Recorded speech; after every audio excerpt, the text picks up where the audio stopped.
রহমানির রহিম। আইয়ামে জাহিলিয়াতের যুগে যখন নারী জাতির উপর অকথ্য নির্যাতন চলছিল, যখন জীবিত শিশু কন্যাকে কবরে পুঁতে ফেলা হতো, ঠিক তখন আমাদের প্রিয় নবী রাসূলুল্লাহ সাল্লাল্লাহু আলাইহি ওয়াসাল্লাম মহিলাদের সম্মান বাঁচাতে এগিয়ে আসলেন।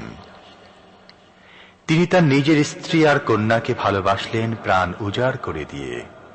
এখন আমরা শুনব সেই কাহিনী। বলছেন আন্তর্জাতিক খ্যাতিসম্পন্ন মুফাসসিরে কোরআন ও বিশিষ্ট ইসলামী চিন্তাবিদ হযরত মাওলানা দেলোয়ার হোসেন সাঈদী।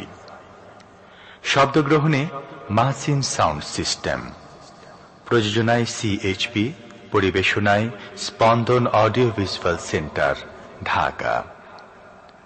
প্রথমেই আমাদের প্রিয় নবী রাসূলুল্লাহ সাল্লাল্লাহু আলাইহি ওয়াসাল্লামের আদরের কন্যা মা ফাতেমার কাহিনী। আল্লাহর হাবিব আহলে বাইতদেরকে ডাকলেন। হযরতে ফাতিমা, হযরতে আলী, হযরতে হাসান হোসেন রিদওয়ানুল্লাহি তাআলা আলাইহিম আজমাইন, আহলে বাইতদেরকে ডেকে আল্লাহর হাবিব বললেন, ওগো আমার কলিজার টুকরা মেয়ে মা ফাতেমা, ও আলী, ও হাসান হোসেন, এইমাত্র কোরআনে কারীমের আয়াত নাজিল হলো।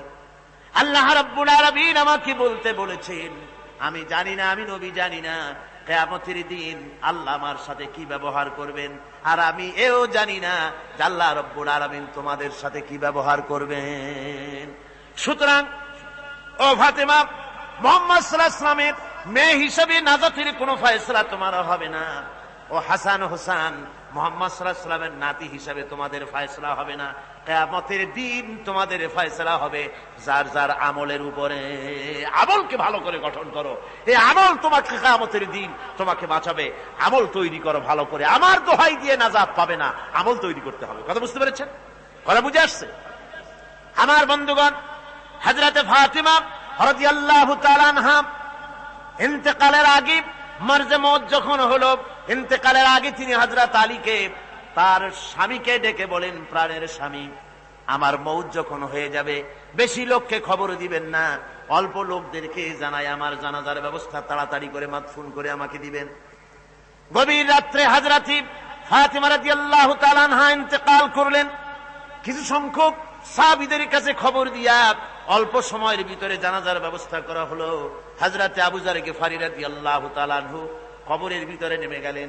কবরের ভিতরে নেমে গিয়া হযরতে আবু যর বলেন, রে কবর, তোর ভিতরে আজকে কাকে রাখবো, তুই কি তা জানিস নাকি?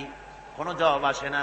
হযরতে আবু যর বলেন, কবর রে, তোর ভিতরে আজকে যাকে রাখবো তিনি হতেছেন হযরত ইমাম হাসান হোসেনের মা, বেহেশতের সমস্ত জওয়ানদের সরদার হবেন যারা, সেই দুই